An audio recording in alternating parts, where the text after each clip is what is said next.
Aba, skandal. Makikita to ng mga kumpare mo. Naliligo si Bunso. Ayan oh.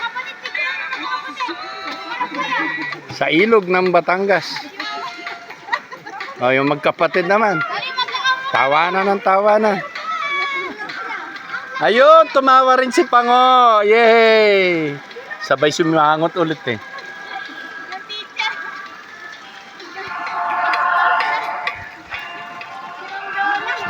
Nasaan na kaya yung mga kabataan? Ay, ayun. Kami kalayo ng pinuntahan nila oh. Saan na pa sila? Ano, wala. Nandun yan. Ayun oh. Katawan na lang nakita, nakatalikod. Kalayo naman na nila. Huwag na natin puntahan. Iwas disgrasya.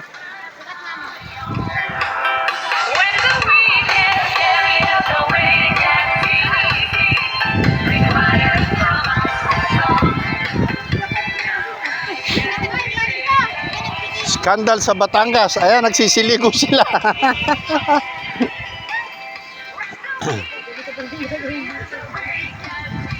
Ayun yung tulay. Doon nakaparada yung Hilux.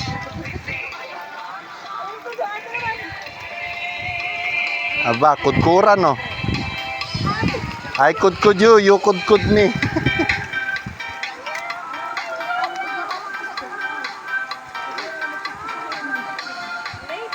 Yak, di nagtutbrush si Maki.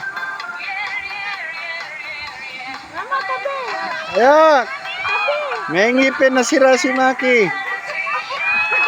Oh, ano nangyari? Takot naman malunod ito eh. Hanggang mataas, hanggang sakong mo lang. Ano ba yan? First time mong ginawa yan ha? Baka first time niyang ginawa. Ay hindi. Nung mga bata sila, ginagawa mo yun sa kanila, Leng.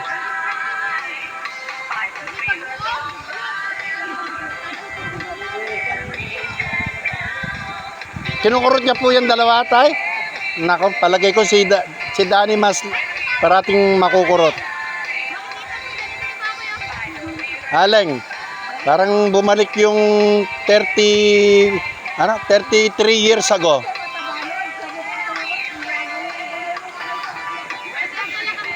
Alam mo yung 33 years ago, siyempre pag maliligo yung mga kapatid mo, pinapaliguan mo ha. Ikaw ang panganay eh.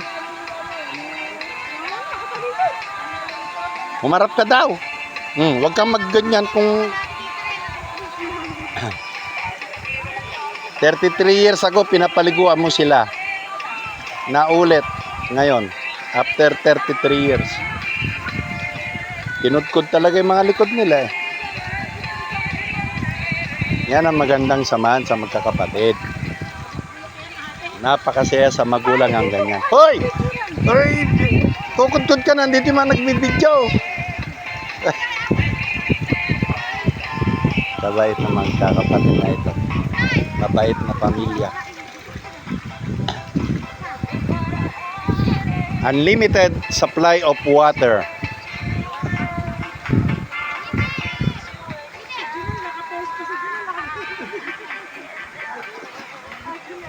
Napagod si Maki.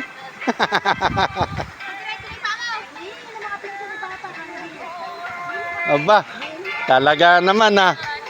I kudkud you, you kudkud me.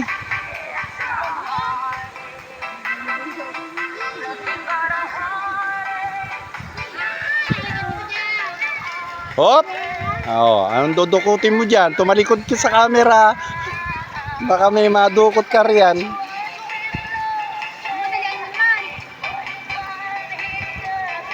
Nako.